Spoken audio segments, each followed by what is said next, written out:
Hey guys, I was starting to work on some authentication policy in my lab here for an Apple TV on a CX switch, and I thought I'd record a quick video because I know a lot of you are interested in, what does authentication look like on a CX switch versus maybe an Aruba switch that you might be doing wired authentication on, or maybe you're not doing wired authentication at all and you're interested and you kind of want to see, a couple of the high-level components that are involved and what it looks like. So here we're looking at, again, the CX switch, and this is the latest gen in the Aruba switch product line. This is next in line from the 2930s and the 3810s, the 5400s. We have the whole CX portfolio. I'm doing this on a 6300. This works just the same on a 6200 or 6100. I just happen to have a 6300. So one global configuration that we have on the switch to make this happen is we get to tell the switch who the radius server is. So if I look at my my radius servers, you look at the detail here. I've got one radius server in my lab, and I reference it by name. So this, that gets resolved to the IP, obviously. It has a shared secret, which is this is encrypted, but the shared secret would match the shared secret in Clearpass because Clearpass doesn't allow just anything to authenticate against it. They got to match up. And I'm doing this Clearpass username and password. This is necessary to do downloadable user roles, so that's why we have that there. So downloadable user roles are a function that the switch can use to, when a device is authenticated, well, let me back up. When we send authentication to Clearpass, Clearpass has all of our configurations there. It has our ACLs, our VLANs, all of that stuff already configured because we pre-configured it.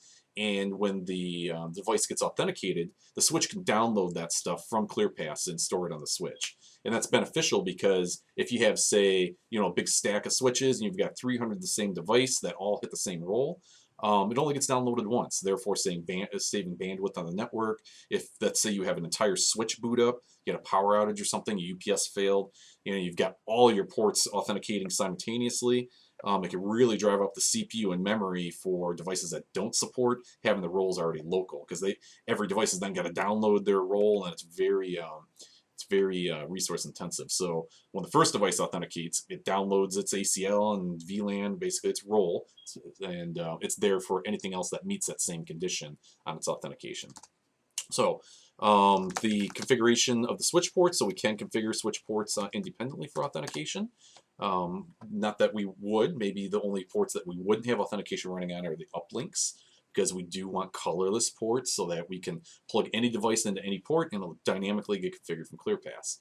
So we configured the port to either do 802.1x or .1x for short, or MAC authentication. So MAC authentication being the capability that the switch provides for devices that can't present a username and password or can't present a certificate for authentication. Instead, we have already profiled the devices on your network via scanning or learning DHCP fingerprints or static lists or whatever that is. So Clearpass already knows about the devices on your network.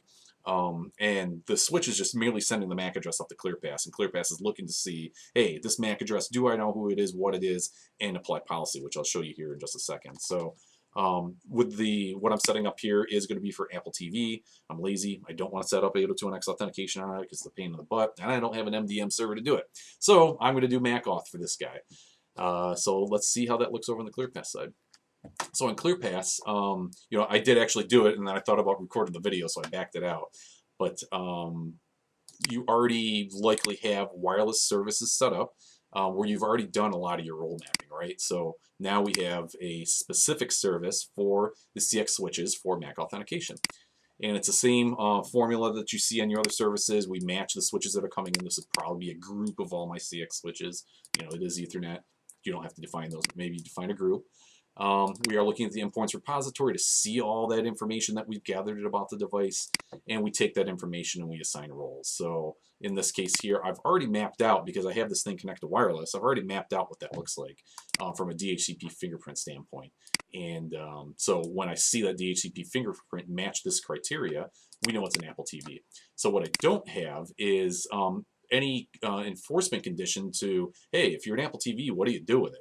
Right now, it's not going to get matched at all, presumably because we don't know what it is. So we give it a default profile just to open up that port to allow DHCP to happen. And maybe ICMP, maybe you need to ping it or something. So this then opens up the port to give the capability to my Apple TV to at least pick up an IP address, so Clearpass can hear that MAC address, or I'm sorry, Clearpass can hear that fingerprint so it can understand what it is. As soon as it understands what it is, it kicks it off the network, and the device immediately comes back in. And this time, I'm sorry, that all that would have been necessary if I didn't have the Apple TV or a condition for it. So now it matches Apple TV if I didn't have it in there before. But nonetheless, we are going to have a role in here to match the Apple TV. So therefore, it's not going to hit this piece. What that piece is for is literally devices that you don't know what they are to allow them to get some presence on the network, and but not anything, really, just DHCP. Wasn't the point here. I am going to create a condition that once we realize DHCP or realize the Apple TV is what it is, let's give it a profile, or let's take action on it.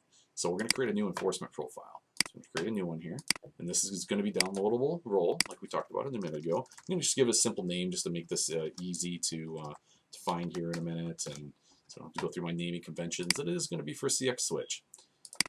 So for a role configuration, give it a name. This is going to be an Apple TV role.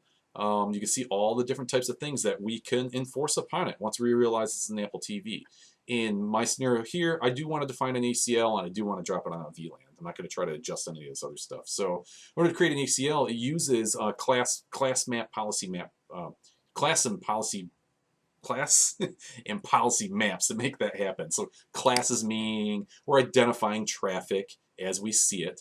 So I have one already that's an any, so this will match any traffic coming through. So this is one class. So I'm going to create a new class, and I'm going to call it, I don't know, let's say 8888.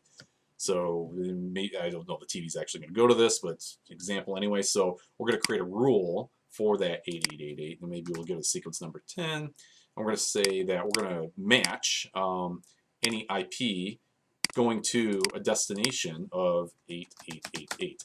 Obviously, I could do lots of other matches in here. Maybe I'm looking for DSCP traffic that matches, 43, because we've got a misconfigured device out there. And when I do my enforcement, I'm saying, well, if you match 43, I actually want you to get remapped to DSCP 46 or something like that. Lots of different cool stuff we can do here. I am just matching to say, if I see traffic towards 8888, I'm going to match it. So we have a class. We actually have a couple classes. So we have any, and now we're going to have any, and 8888. So I'm done configuring my classes. So I'm going to cancel out of here. I'm going to create a policy to handle that. So this policy is going to be for an Apple TV, because I'm going to put a whole bunch of classes together behind it. That'll be going to be specific for an Apple TV. So I'm going to add my rules. My rules are match a class, or put my classes together. These are IPv4 classes that I created a second ago, and here we are. Got my 8888, and when I see it, I want to drop it.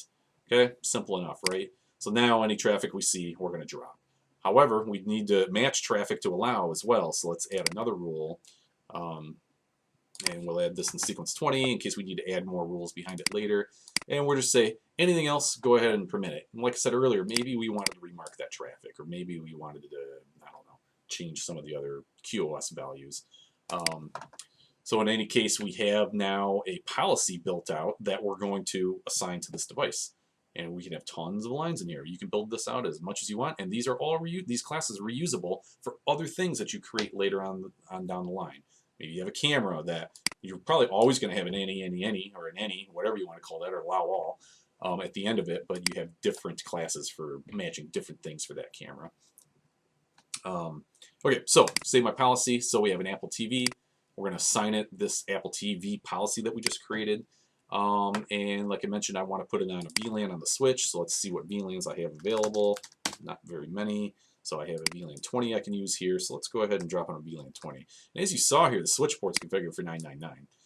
If we weren't doing authentication and getting dynamic VLAN and ACL pushed down to it, it's just going to land on 999 and be treated however it's going to be treated on that VLAN. So now we got 20 created. So quick enforcement profile we created, we could take these and we can just duplicate them and create other ones, so we don't even have to go through half that work. We can create these in a matter of minutes, which is very nice. So back to the service, back to our MAC auth service for a CX switch. Already have our roles we identified through that DHCP fingerprinting. So now we need to say, hey, if you got that role, what are we going to do with it? So I'm going to add a rule here. So we're going to say if the tips, which is like a legacy name for Clearpass, if the Clearpass role equals Apple TV, because it, that device, that DHCP fingerprint made it matched Apple TV, then we're going to give it our new enforcement profile here, which is the Apple TV CX. So there we go. Save that guy. And we can put it up higher in the list if we think the Apple TV is going to match something higher, even by accident, but we don't want it to. We can put higher up on the list. It should match any of this stuff. There's no reason why it would, because these are completely separate matching conditions. Escape sensors matching some other DHCP. This RPI may be matching on a username or something else. Nonetheless, it shouldn't match anything else. So I'm going to leave it where it's at, and it's going to be the first selected because it doesn't select anything else. So save that there. So now we have our service, our role mapping to map to identify as an Apple TV, and once it's identified, to do something with it. So let's go ahead and test it out. So we jump back over to the switch. Let's go into the interface. Actually, you know what? Let's not do that. Because I was playing with this earlier, it is authenticated on the switch. Let's kick it off from Clearpass. So if we go into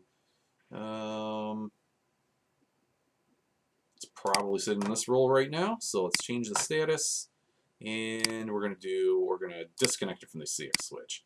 I'm not too sure of the condition. I was doing a bunch of stuff before I recorded the video. I don't know if it's actually in that condition on the switch right now or not. I could have looked. It was. So Clearpass just kicked that device off the switch. Of course, the device is going to start forwarding traffic again, probably pretty quick, and it's just going to hit the service pretty much immediately, which it did here. So no, it didn't. So let's give it a second. And there it is, 1412. See, it sent down the Apple TV CX. So we do see that it got the role of Apple TV. It happened to get a role that it's in building B. We could have taken action because maybe we don't want to send Apple TV CX down to TVs in building B. We send something else. There's different ways we can handle policy. Nonetheless, we sent down this enforcement. Let's go see if it applied. So if we do show port access clients, you can see everything that's authenticated, and there it is. So let's take a look at the detail of that. So let's show port access clients. Let's take the detail. Probably got to put the word interface in there. Detail. All right, there it is. And we can see that it's on VLAN 20. There is a policy that we assigned it. This is just a dynamic number because, again, because they're downloaded, it assigns it a number. If I were to go change it in Clearpass, like maybe we added another policy condition, the number in Clearpass is going to increment this slightly. That way the switch knows that when it authenticates and Clearpass says, hey, go ahead and apply Apple TV CX 3162 or 63, it says, I don't have it. It's going to go ahead and download it and update this and replace this 3162 with a 3163.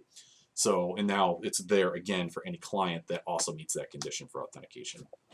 So there we are. So authenticated, it's on the network. If it was sending things to 8888, it would be blocked.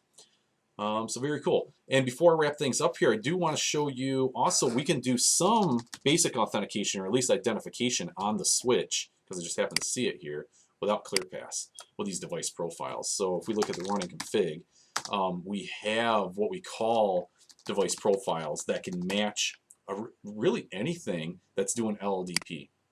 I think it might even do CDP. Don't quote me on that, but it definitely does LLDP. So here, I'm saying, hey, if I see an LLDP with a system description that says 515, which an Aruba AP would, at least the one I have connected, maybe it's a 505, but nonetheless, I match a condition here, and I built out a role for it. So if I match these things here, I want to dynamically configure the port for native VLAN 96 and tag it with these other untagged VLANs, or I'm sorry, tagged VLANs, because that's how an instant AP needs to be set up, right? We bridge all traffic down to the switch.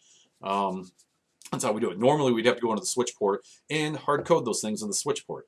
No longer do we need to do that, even if Clearpass is not on the picture. The Aruba switches can handle this. And by the way, the AOS switches, the 2900s and the 3800s can do this as well. But the CX switches give you the added capability of looking at very specific things. So it takes it outside of, allows you to do things other than Aruba APs. Where the, and maybe the AOS switches do that now too, but very cool. If we were doing wired authentication, I would do this through Clearpass. That way we can continue to maintain colorless ports. We could even with this on here. Colorless ports meaning that I can now unplug this AP and this Apple TV, swap ports, plug them back in, and they're going to get set up identically how you just saw a second ago. They're just going to be on different ports. So that's what makes them colorless. Disconnect everything, reconnect them all, and whatever random port you want, they're all going to end up back the way they should, because Clearpass knew what they were. It knew how to position them on the network. Anyway, I guess it wasn't a quick video. It's 15 minutes long, but let me know if you have any questions, and I will probably do some more videos here shortly. Thank you.